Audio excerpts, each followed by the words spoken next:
বিসমিল্লাহির রহমানির রহিম।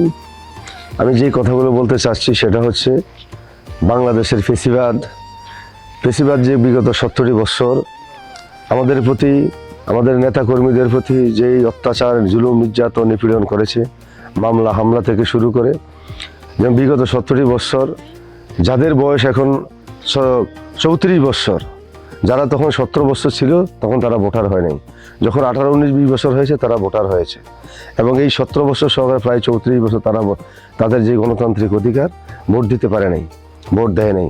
কারণ পেশিবাদী সরকার যেভাবে নির্যাতন নিপীড়ন করেছে, জেল জুলুম নির্যাতনের মাধ্যমে প্রত্যেকটি নেতা কর্মীকে পালিয়ে বেড়াতে হয়েছে মামলা হামলা দিয়ে।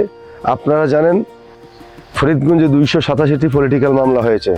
এই প্রত্যেকটি মামলা আমাদের অভিভাবক, ফরিদগঞ্জের মাটি ও মানুষের নেতা, ফরিদগঞ্জ থেকে 2008 সালে নির্বাচিত এমপি, সাবেক এমপি লায়ন হারুন রশিদ সাহেব, উনি 287টি পলিটিক্যাল মামলার উনি সকল কিছু দেখেছেন। উনি হাইকোর্ট, সুপ্রিম কোর্ট, এমনকি চট্টগ্রাম বিভাগীয় আদালতে আমাদেরকে 2টি মামলা প্রতি সপ্তাহে 2 দিন করে হাজিরা দিতে হয়েছে। প্রত্যেকটি মামলা হামলার উনি আমাদের পাশে ছিলেন, আমাদের নেতাকর্মীদের পাশে ছিলেন।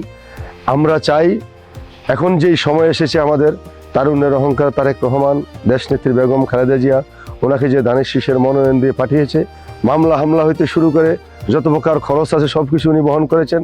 নেতাকর্মীদের, অসুস্থ নেতাকর্মীদের খোঁজখবর নিয়েছেন, তাদের বাড়ি ঘরে খোঁজখবর নিয়েছেন। জেলে গিয়েছি, আমিও 8-9 বার জেলে গিয়েছি।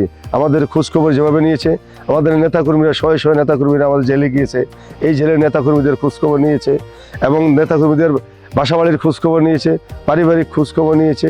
আমরা অনেক ঋণী, এই নেতার কাছে আমরা অনেক ঋণী। 2008 সালে যখন ওনাকে ধানের শীষ দিয়ে পাঠিয়েছিল, তখন আমরা ওনাকে ধানের শীষে বিজয়ী করে আমরা সংসদে পাঠিয়েছি। সেই কৃতজ্ঞতাবোধ থেকে উনি একটি কথা বলেছিলেন যে আপনারা আমাকে ভোটের মাধ্যমে, অল্প কয়েকদিনের ভোটের মাধ্যমে আমাকে জাতীয় সংসদে পাঠিয়েছেন, আমি আপনাদের কাছে ঋণী। যতদিন পর্যন্ত আমি বেঁচে আছি আমি আপনাদের পাশে আছি এবং থাকবো। উনি ওনার কথা রেখেছেন, এবং উনি যত জুলুম হয়েছে কোনো জুলুমেই উনি, এমনকি 2018 সালে যেই দিনের ভোট রাতে হয়েছে সেই নির্বাচনে বাড়িঘর ভাঙচুর করেছে, তারপরে উনি আমাদেরকে ছেড়ে চলে যান নাই, নেতাকর্মীদেরকে ছেড়ে চলে যান নাই। উনি ছিলেন আমাদের পাশে সব সময়। আমরা প্রতিজ্ঞা করতে হবে আমাদেরকে, আমরা ফরিদগঞ্জের সকল নেতাকর্মীর সময় এসেছে। দেশনেত্রী বেগম খালেদা জিয়া, তারুণ্যের অহংকার তারেক রহমান যে সুযোগ করে দিয়েছে ওনাকে ধানের শীষের প্রতীক মনোনয়ন দিয়ে, আমরা আগামী নির্বাচনে আমাদের একটাই শুধু কথা, সেটা হচ্ছে আমরা ভোট দিব ধানের শীষে, দেশ গড়ব মিলেমিশে। এই অঙ্গীকার রেখে এবং তারেক রহমানের 31 দফা বাস্তবায়নের জন্য আমরা মাঠে কাজ করে যাচ্ছি।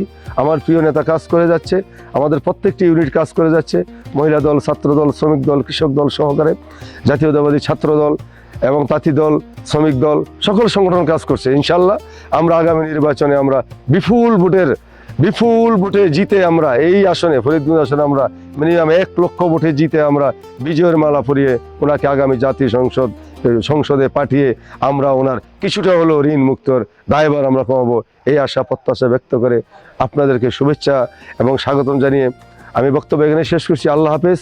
বাংলাদেশ জিন্দাবাদ, বাংলাদেশ জাতীয়তাবাদী যুবদল জিন্দাবাদ, শহীদ জিয়া অমর হোক, দেশনেত্রী বেগম খালেদা জিয়া জিন্দাবাদ, তারুণ্যের অহংকার তারেক রহমান জিন্দাবাদ, ফরিদগঞ্জের মাটি মানুষের নেতা, 7 লক্ষ জনতার নয়নের মণি লায়ন হারুন রশিদ জিন্দাবাদ জিন্দাবাদ। ইনশাল্লাহ অচিরেই আসবে ফিরে বীরের বেশে বাংলাদেশে আমাদের প্রিয় নেতা তারেক রহমান।